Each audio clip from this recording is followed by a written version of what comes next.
a gente veio com a intenção de ficar um curto período aqui. Só que, né, eu já conheço muita gente que veio para ficar 1 ano, 2 anos, e está aqui há 20 anos. Sim. E eu cheguei aqui sem saber nada de Nihongo. Basicamente nada, assim. Minha esposa ainda tinha um pouco de noção porque morava com a família dela, que é bem tradicional lá no Brasil. Inclusive, os avós falavam japonês. E eu falei assim, eu preciso aprender, mesmo que eu não fique aqui por muito tempo. E acho legal para você que está assistindo pensar sobre isso. Ó. Tudo bem que você vai ficar aqui um curto período de tempo, mas pensa no seguinte: se você aprender o japonês, que é o que eu penso, né, e tiver que voltar para o Brasil, você já volta com uma língua a mais. E foi legal que esses dias eu estava escutando um cara no Clubhouse, que ele está lá em Portugal. Ele morou aqui no Japão e está em Portugal. E ele aprendeu o japonês e foi para Portugal.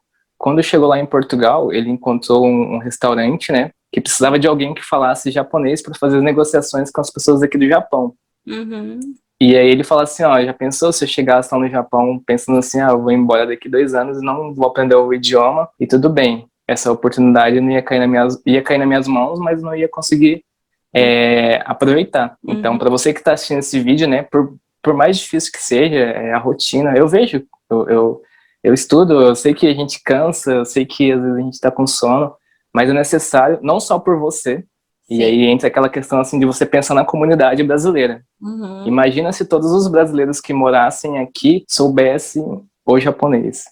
Você ia ter essa tranquilidade, essa liberdade, às vezes, de não depender de empreiteira para fazer tudo para você, de não depender de alguém, às vezes, até para falar por você.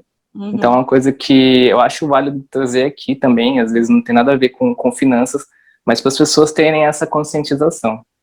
Você fala assim, talvez não tem nada a ver, mas na verdade tem tudo a ver, né? Porque que tem essa questão da... Você consegue subir de carreira, né? Para quem, né, pretende ter uma carreira aqui no Japão, para quem pretende ter um negócio próprio aqui no Japão também, né? Eu gosto de ressaltar, quer dizer, que não precisa ser um japonês fluente, você não precisa saber o fluente, mas saber o básico para você conseguir, né, se comunicar um pouco, né, para você também às vezes não ser passado a perna, né, que às vezes acaba acontecendo, então não precisa saber falar fluente, né, acho que nem um dos maiores CEOs do mundo, que era o Carlos Ghosn, ele não sabia falar o japonês fluente, mas ele foi o maior CEO do Japão, então você não precisa saber o japonês fluente, mas pelo menos saber o básico, ele sabia falar lá, né, do jeitinho dele, né, mas ele sempre, né, tava com um tradutor e tudo, então para negociações, lógico que precisa de um nível mais alto,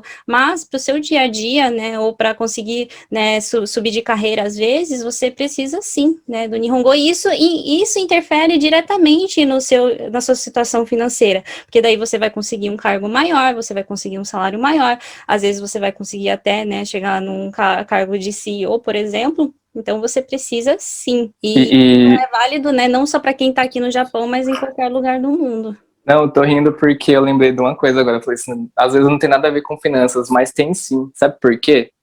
O primeiro ano que eu cheguei aqui, eu cheguei com visto de 1 ano, né, e eu precisei renovar o visto. E aí, o que eu fiz? Marinheiro de primeira viagem, paguei para alguém fazer. Paguei quanto? 22 mil ienes. E eu paguei assim com tanta raiva que eu falei assim, a próxima renovação eu vou fazer sozinho, nem que eu apanhe, nem que eu tenha que ir na imigração um monte de vezes. E aí, a segunda renovação eu consegui fazer por conta, né? Juntou eu e meu cunhado, a gente foi atrás. E uma das coisas que me ajudou foi o básico mesmo do Nihongo. Então, assim, eu deixei de pagar 22 mil, tive os gastos lá, mas nem se compara a 22 mil por conta do idioma mesmo, né? Então, assim, tem muito a ver com finanças, né? Tem sim, realmente a ver com finanças. Economizar também, né? E realmente, quando você, pelo menos sabe um pouquinho do Nihongo, acho que não é nem saber de japonês, sabe, Wellington? Acho que é saber se virar, sabe? Sim. Não precisa saber japonês, vai no Core. Core. Tá tudo certo. Até eu mesmo, às vezes, tem algumas palavras que eu não sei falar, eu vou no Core mesmo. Às vezes tem alguns cardápios, por exemplo, quando vai em restaurante chinês, tem uns cardápios com aqueles kanjis, assim, que é super difícil. E eu não sei ler, né? Então, eu mesma vou no Core, eu consigo comer normal. Então, acho que o importante é isso, sabe? Sim. Bacana.